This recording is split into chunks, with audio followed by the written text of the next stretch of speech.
Hey, you guys. Hey, you guys. It's like super duper late, but I made a promise yesterday and I'm determined to keep it. Ain't that right, Scott? That's right. Promises made, promises kept. Oh, okay, go away. Go away. Bye. Thank you. Oh my gosh. Okay, sorry. That was Siri. It was Siri or whoever that is. And it didn't started off scary. Scott, how scary was that she just started talking? It's like haunted. Got a poltergeist here, guys. Okay, so I'm not gonna do Sherlock, even though I already got it ready. It's just too late, and I'm too old for that. I'm usually in the bed by 9. It's way beyond 9, but I'm here for y'all because I love y'all. Y'all my booze. So we're gonna still do our super scary stories for sleepovers. Scott, are you gonna be able to sleep well today if I tell this story? I don't know. We'll see what happens. I'm still gonna tell it because I made a promise.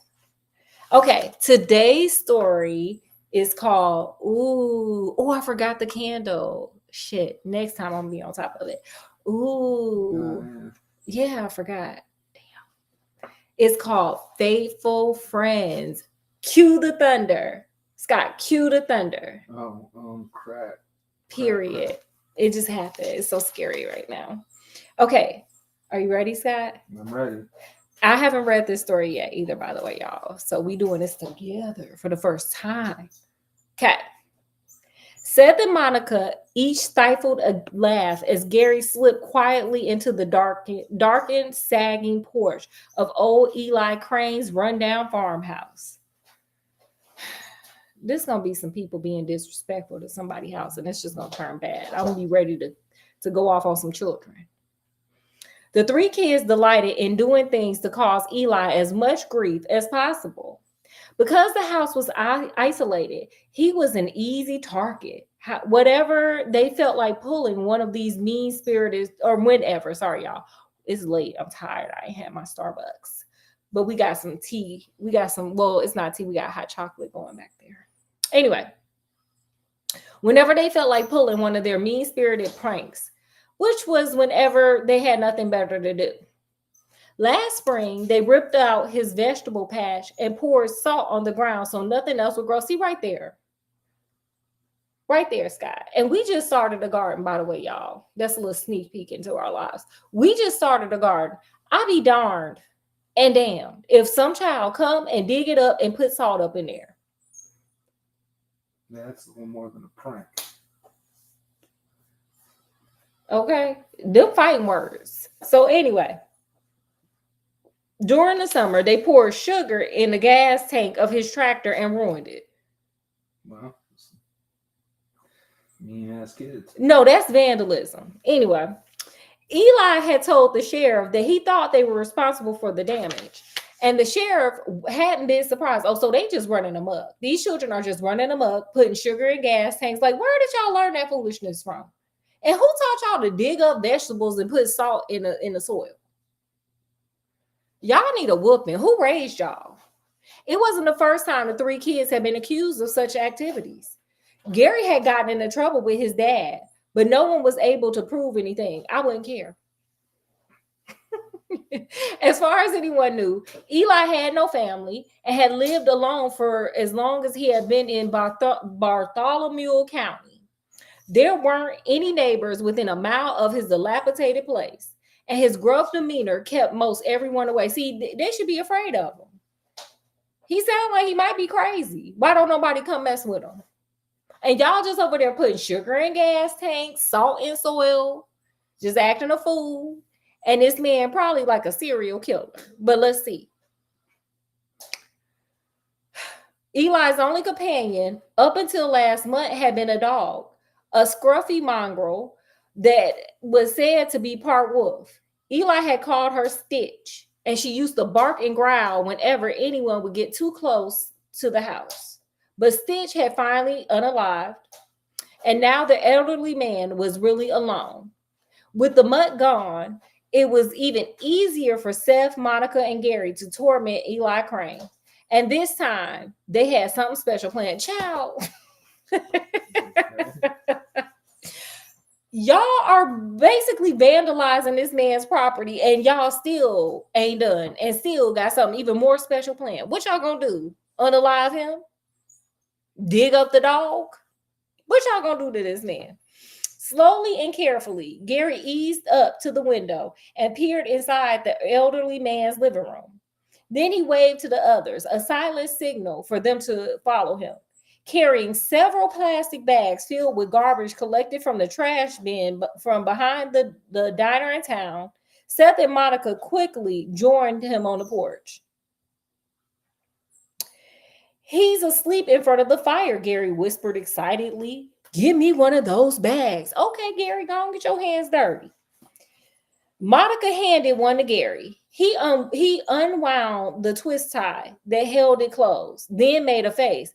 P.U. This stuff stinks, he declared aloud. So why are you putting it in somebody's house? Shut up, growled Seth. Old Eli will hear you.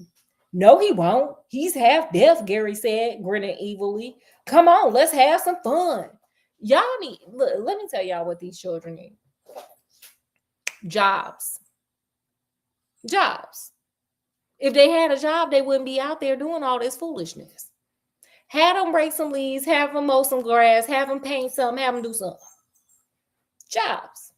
Then they would have money. Then they could go spend it. Then they wouldn't be doing foolishness like this. Jobs. Monica and Seth opened the bags they were holding, and the kids began to spread the gooey, smelly garbage outside of Eli's house. Suddenly, Seth stopped and motioned for the others to do the same. What was that? He asked hesitantly. Did you guys hear something? He turned and looked out towards the woods beyond the barn. But even in the light of the full moon, Seth couldn't see a thing. That's God trying to tell you something. Monica listened for a moment, then shook her head. I don't hear anything. It sounded like a wolf or something, said Seth, his brow furrowed with concern. Yeah, Gary snickered. I bet you it's old Stitch coming to get us. That's not funny, Seth said solemnly. Ooh, it's so late I can't talk. We have to go through the woods to get home. Monica tossed her empty plastic bag into the bushes nearby and scowled. Seth is right. You shouldn't joke like that. You might make it come true. She lowered her voice as if telling a secret. My big brother. Oh, wait, let me whisper. Let me get in close. My big brother said that no grave would hold the she-wolf when she unalived. He said Stitch was just plain old mean. Did you catch that whisper, Scott? Did y'all catch that whisper? Yeah. You are so weird, Seth scoffed.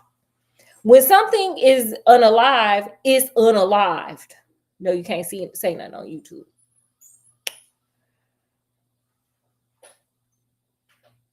Oh, besides, how would your brother know?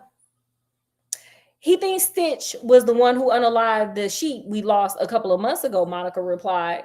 He pew-pewed at her as she ran away, and he thought he hit her in her right leg, but she kept going. Seth shook his head. Something's been unaliving sheep in this county for a long time, but it isn't any mangy old dog. There are probably real wolves down from the mountains. Besides, he sneered, your brother couldn't hit an elephant at 20 feet. Oh, yeah, Monica put her hands on her hips. I bet you he did get stitched, and I bet you that's why she unalived. I'll take that bet, Seth said, offering his hand in defiance. You're on, Monica answered back, shaking her head and glaring at him. I have an idea, Gary said, trying to break the silent standoff. Let's go see who's right. See, I told you they was going to dig up that dog. I told you they was going to do it. I ain't read this book yet, but something tells me if y'all willing to do all this foolishness, y'all bored. And y'all are stupid enough to go dig up a dog. What do you mean, Monica and Seth asked in unison. I know where old Eli buried Stitch, Gary replied, grinning widely. I saw him one day standing and talking to the mound of dirt behind the barn. I bet you that's her grave. It wouldn't take long to dig her up and see if she has any buckshots in her. They need jobs. Get these children some jobs. Give them some leaves to rake, some chores to do, something, because they bored. Monica and Seth glared at each other. Come on, Gary urged. You not scared, are you? No, Seth answered, shaking his head. Let's go get some shovels. Moments later, the three stood in the shadow of the barn, facing a large patch of bare dirt. They all clutched shovels they had found in Eli's tool shed. Y'all also stealing shovels too to dig up the man's dog? Oh my God. These are horrible children. Let's do it, Seth said slowly. You first, Gary goaded Seth and Monica. It's your bet. Seth and Monica looked at each other and hesitated. Fine, Gary said with a snort as he leaned over and pushed his own shovel deep into the soft soil. Seth and Monica began to dig as well. It wasn't long before they hit something hard. Y'all just digging up. Oh my God. Hold up, you guys, Gary ordered. Using the tip of his shovel, he carefully outlined what looked like a large, rough wooden box. Let's dig around it so we can get it out. It took all three of them to clear the dirt away and wrestled the box to the surface, balancing it at the edge of the grave. Exhausted, Monica plopped down next to the box and looked at her friends. Now what? She asked. Gary's lips curled in an evil smile. Now we open it and see what's inside. Gary is he a future serial killer. That's my bet. What say you, Scott? Could be if you mix it through this ordeal. Sir, why are you digging up bodies? Why? Again, you could have put all that effort into, like, I don't know, selling lemonade.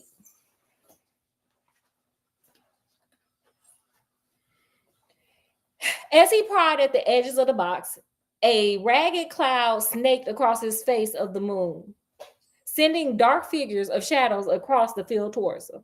Monica jumped to her feet, shivering. Wait a minute, Gary. This is spooky, she whispered. Maybe we shouldn't do this. I mean, what if Stitch really could come? Just then, the door to the tool shed slammed shut in a gust of wind, and Monica's warning caught in her throat.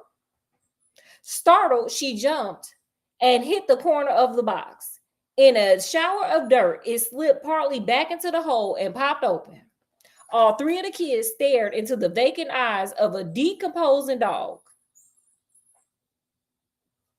Y'all could have went and worked at a mortuary. Y'all could have went to the summer library reading program. Y'all could have did anything. Her lips were drawn back in death, exposing her long, sharp teeth, looking as if she was snarling.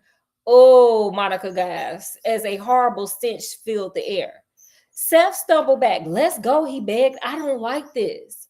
No, wait, Gary commanded. I told you that's a future serial killer right there. No, wait, Gary commanded. He stared for a moment at the body and then glanced towards the house. I've got another idea. He's just full of ideas. Let me tell you, Scott and I watched this show called For My Man. And it's about women who do things for their man that probably they shouldn't be doing, like robbing banks, unaliving people. And usually how this thing starts where we end up on that show is I have an idea. I have an idea is usually where it is the turn happens. Ain't that right, Scott? Yeah. And he quickly told the others of what he had in mind. I don't know about this, Monica said when she had heard the whole plan. It's too weird. Yeah, Seth agreed. It sounds kind of risky to me. It's just an unalive dog, Gary argued. She can't hurt anybody. To make his point, he tossed a pebble into the open box. It hit the dog's body with a dull thud. It'll be fun. We can really drive Eli crazy. Why y'all don't like Eli? What did Eli do to y'all? What did he do? Did he not give you candy on Halloween or something? Y'all are children. Anyway. All we have to do is hide the body back in the woods and then coax the old man into coming out and finding the empty grave. What makes you think he'll fall for it? Seth asked. Wait, sorry, y'all. Just wanted to see where this was going. The old mutt was the only family Eli ever had. She meant everything to him. If he doesn't believe she's come back from the dead, at least he'll want to believe it. He looked at the still anxious expressions on his friend's face. It'll make a real goof, that is, he said, looking straight at Monica, unless you're too chicken. I'm not chicken, Monica said slowly, annoyed by the comment. Then she looked up with a cruel, determined glint in her eye. Let's do it. Seth shrugged. I'm in. After finding a canvas tarp in Eli's shed, y'all still stealing from this man and trying to irritate his spirit. Anyway, the three lifted the body unto it. This is really gross, Monica grumbled, wrinkling up her nose. She smells and she's giving me the creeps. Can't we close her eyes or something? She's looking right at me. We'll cover up in a minute, Gary answered. Quit complaining. Seth made a face. Are you sure she's unalive? She doesn't look unalive. I thought bodies were supposed to get stiffed. Sir, do you think if that dog was not gone to glory, she wouldn't be barking and growling at you? She's just gonna let you. And then, did y'all not find it under the ground? Like, girl, these are just bad questions. That's only for a while, Gary said, throwing him a disgusted look. She's unalive, all right. The trio silently lifted their burden and carried it off into the woods. Afterwards, the three doubled back to the farmhouse. While Monica and Seth crouched in the bushes, Gary sprinted towards the porch. He checked to see if Eli was still asleep and tapped loudly on the window pane. The old man stirred. Ugh, Gary howled as Monica and Seth clamped their hands over their mouths to keep from laughing. Inside, Eli sat up straight and listened. Using a long stick, Gary scratched at the door. Ugh, he howled again, then added a pitiful whine. Eli. That's just the way I feel like they said it. Yeah. Scott, is that scary? Did I sound like a ghost? Yeah. I know I sound like a ghost. I'm a voice actor now. Eli. Then he leapt from the edge of the porch and rolled into the bushes just as Eli yanked the door open. Stitch, the aged man called in a frail voice. Is that you, girl? Wincing and rubbing his right leg as he limped. They should feel bad. The man hobbling. What they get is what they deserve, and what they deserve is what they gonna get. Anyway, Eli hobbled down the stairs, across the front yard, and to the side of the now open grave. He stared down at the upturned earth in disbelief. Keeping to the shadows, the kids moved in close enough to watch the results of their practical joke. Please, girl, Eli cried suddenly out once more. If you're here, let me see you. His face was twisted in suffering, and when his pitiful plea faded unanswered into the night, he just stood there for a while with his head in his hands, his shoulders trembling. What's he doing? Seth whispered. Shh, Monica answered, hitting Seth hard in the arm. Eli suddenly looked up in their direction. He raised his head almost as if he was sniffing the breeze. He muttered, turning and shuffling towards the house. He stopped once more when he reached the door and looked back towards them. You don't think he can see us, do you, Monica moaned? Like, this is why y'all shouldn't be doing pranks. No way, Gary whispered. Well, I say we get out of here anyway, Seth urged. I suddenly have a really creepy feeling about all this. Maybe we should go put the doll back, Monica offered. I don't want to go near that thing, said Seth. Let's just go. The others agreed, and they took off towards the main road, only about a quarter of a mile through the woods. For a while, the kids walked in silence. The tall, dark trees seemed to press towards them, letting in only small splashes of pale moonlight to show the path. Monica was the first to speak. Do you guys think... you really don't believe that things can come back after they're unalived? Of course not, Gary said with a sneer. You've seen too many movies. Plus, I didn't unalive so many animals since I was a kid. I'm a serial killer in the making. No, I'm kidding. He didn't say that, but he ended it at movies. The girl pulled her jacket more tightly around her shoulders and whimpered. I don't like this. I feel like we're being watched, she said, looking from side to side. I keep seeing that dog's eyes looking right at me. They walked a little further, but now it seemed as if there was something different in the woods, something sinister. Oh no. Scott, you sure you want me to finish the story? Y'all want me to finish the story? Because this is about to get spooky. All right, well, we're in this far. Stop, Seth said abruptly. What was that? Gary let out a groan. Oh, great. Now you're hearing things again. I didn't hear. Shut up, Seth demanded, holding up his hand like, stop in the name of love. Scott, stop, halt. He peered into the darkness around him. I heard something too, Monica murmured after a moment. It came from back there. She pointed in the direction they had come from. It's probably that dog y'all dug up. They all stood perfectly still and listened to the gentle breeze sighing softly in the treetops. Suddenly, an owl hooted in the distance, followed by something else. Scott, do a hoot. Period. It's scary right now. As they strained to hear what it was, a low rumbling noise sounded behind a tangle of branches just a few feet away. That's what y'all get. Know what them old people say. God don't like ugly. Period. Monica tried to catch her breath. There's something there, she gasped. In answer, the branches began to crackle and snap. Then a deep guttural roar, a huge shadowy figure sprang from the gloom. Gary let out a piercing cry and charged headlong down the path with Monica and his sister. How you gonna be the one? I'm sorry. How you gonna be the one to suggest this foolishness and be the first one out of there? Coward. Serial killer, future serial killer of the making, coward. Okay, I'm sorry. He just making me mad. Somewhere behind them, Seth's horrible scream ripped through the night. And then y'all done left y'all friend. Shameful. As Gary lunged forward along the path, sharp branches reached out and tore his face. His breath came out in rugged gulps that stung his chest. Then all at once he stumbled and fell hard on the cold ground. Something tumbled on top of him and he screeched in terror. It's me, Monica cried hysterically. What are we going to do? It's already got Seth and it's coming for us. We got to get out of here. Gary scrambled to his feet and pulled the hysterical girl up behind him. This way, he commanded. The road is just up ahead.